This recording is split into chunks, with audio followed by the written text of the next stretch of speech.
আসসালামু আলাইকুম। আজ ২৬ জানুয়ারি ২০২৫ খ্রিস্টাব্দ, ১২ মাঘ ১৪৩১ বঙ্গাব্দ, ২৫ রজব ১৪৪৬ ইসরি, রবিবার। সংবাদ পাঠ করছি মনির হোসেন কামাল।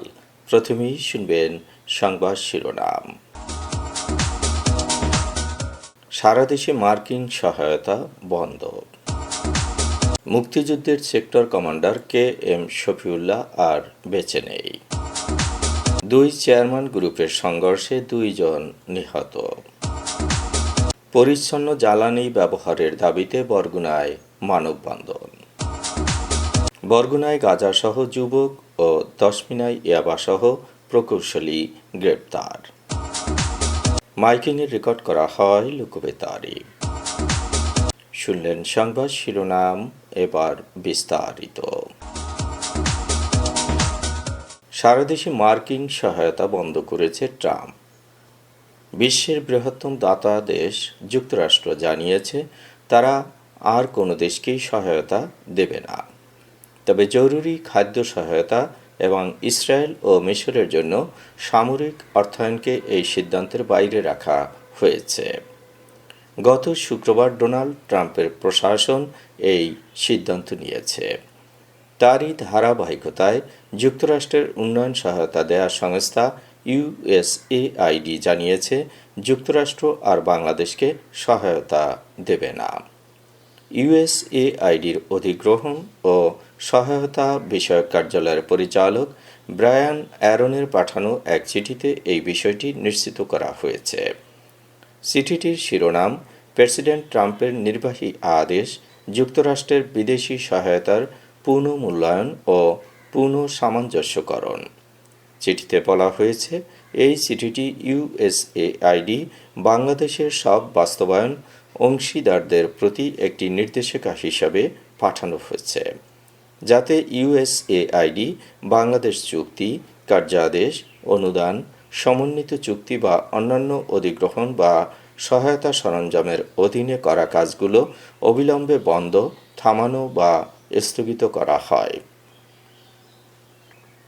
অংশীদারদের সঙ্গে যেসব কাজ চলছে সেগুলোর ক্ষেত্রে ব্যয় সঞ্চয়ের জন্য সব যুক্তিসঙ্গত পদক্ষেপ নেওয়ার নির্দেশনাও দেওয়া হয়েছে।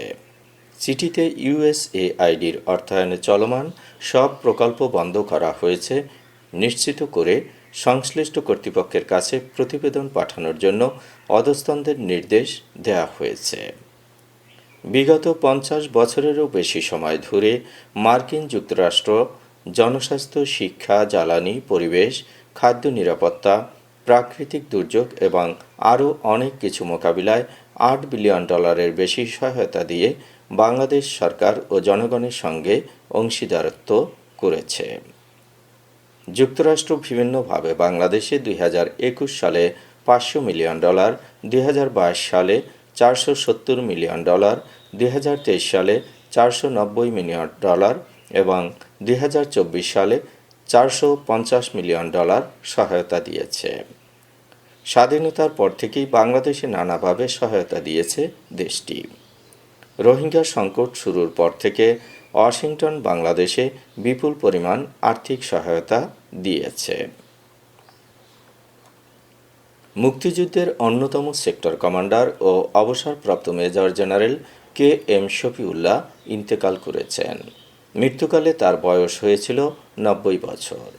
আজ সকাল ৮টার দিকে ঢাকার সম্মিলিত সামরিক হাসপাতালে চিকিৎসাধীন অবস্থায় তার মৃত্যু হয়।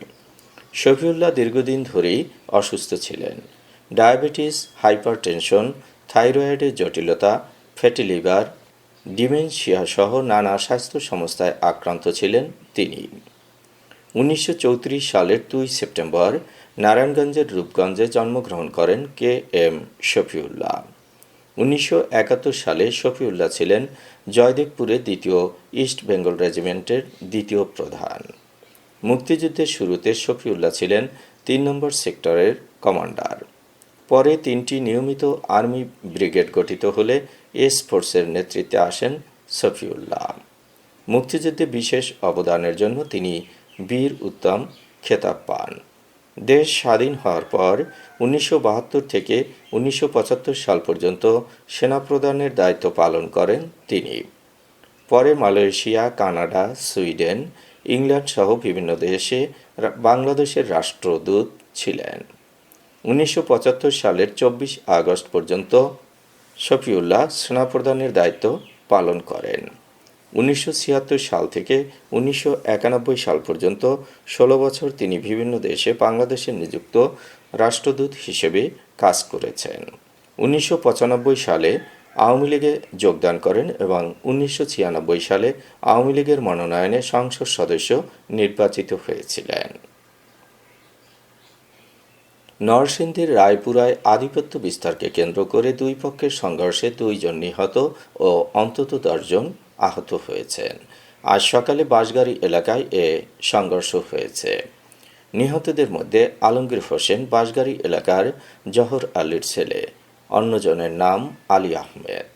বাঁশগাড়ি ইউনিয়ন পরিষদের সাবেক চেয়ারম্যান আশরাফুল হক সরকার ও বর্তমান চেয়ারম্যান জাকির হাসান রাতুলের মধ্যে আধিপত্য বিস্তার নিয়ে দীর্ঘদিন ধরে বিরোধ চলছে। আজ সকালে তাদের অনুসারীরা দেশীয় অস্ত্রসহ সংঘর্ষে জড়ায়। সংঘর্ষে আহত আলমগীর হোসেনকে নরসিংদী সদর হাসপাতালে নিলে কর্তব্যরত চিকিৎসক তাকে মৃত ঘোষণা করেন।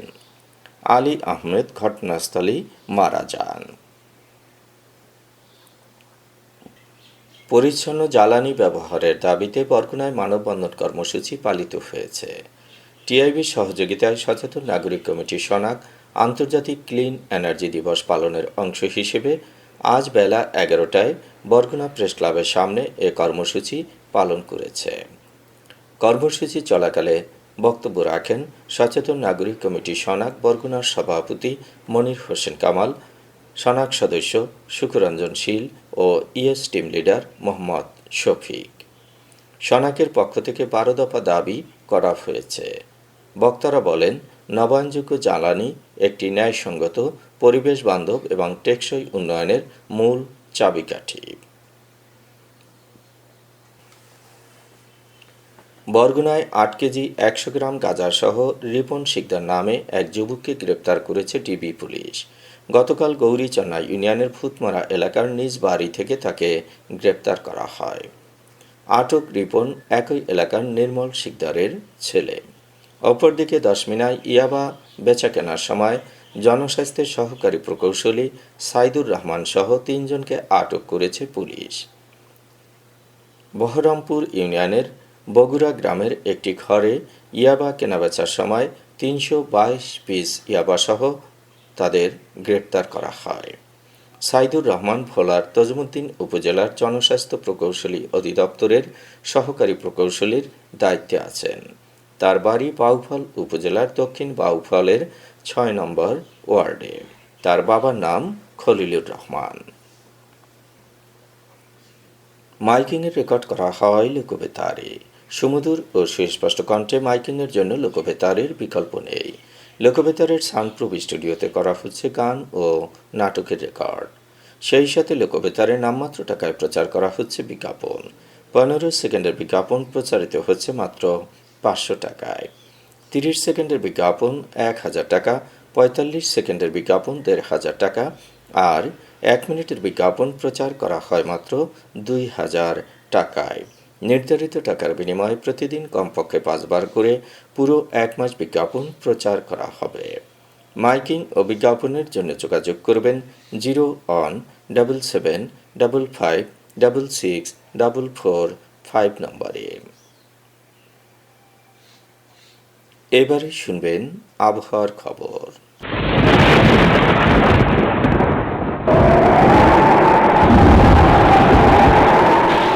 উপমহাদেশীয় উচ্চচাপ বলয়ের বর্ধিতাংশ পশ্চিমবঙ্গ ও তৎসংলগ্ন এলাকা পর্যন্ত বিস্তৃত রয়েছে। মৌসুমের স্বাভাবিক লঘুচাপ দক্ষিণ বঙ্গোপসাগরে অবস্থান করছে। এর বর্ধিতাংশ উত্তর পূর্ব বঙ্গোপসাগর পর্যন্ত বিস্তৃত।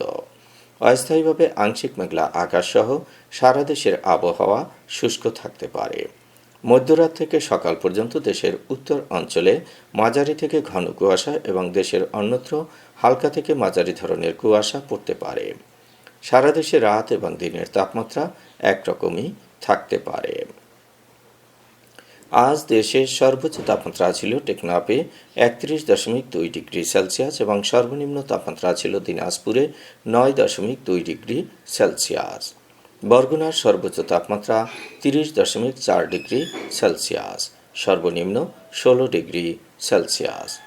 আগামীকাল সূর্যোদয় হবে ভোর ৬টা ৪৩ মিনিটে।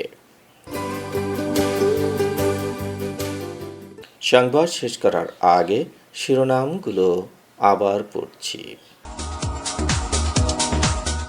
সারা দেশে মার্কিন সহায়তা বন্ধ। মুক্তিযুদ্ধের সেক্টর কমান্ডার KM শফিউল্লাহ আর বেঁচে নেই। 2 চেয়ারম্যান গ্রুপের সংঘর্ষে 2 জন নিহত। পরিচ্ছন্ন জ্বালানি ব্যবহারের দাবিতে বরগুনায় মানববন্ধন। বরগুনায় গাঁজাসহ যুবক ও দশমিনায় ইয়াবাসহ প্রকৌশলী গ্রেপ্তার। মাইকিংয়ে রেকর্ড করা হয় লোকবেতারে। সংবাদ শেষ করার আগে জানিয়ে দিচ্ছি লোকবেতারের সংবাদ জানানোর মোবাইল নম্বর। আপনার এলাকার গুরুত্বপূর্ণ সংবাদ জানাতে ফোন করুন 0177556644 নম্বরে। আর লোকবেতারের সাথে যুক্ত হয়ে গান শুনতে চাইলে SMS করুন 01782973478 নম্বরে। মোবাইল করবেন 01795943854 নম্বরে। বিশ্বের সব জায়গা থেকেই শুনতে পারবেন লোকবেতার। লোকবেতার FM.org ওয়েবসাইটের মাধ্যমে শুনুন সরাসরি অনুষ্ঠান। সংবাদ পাঠ এখানেই শেষ করছি।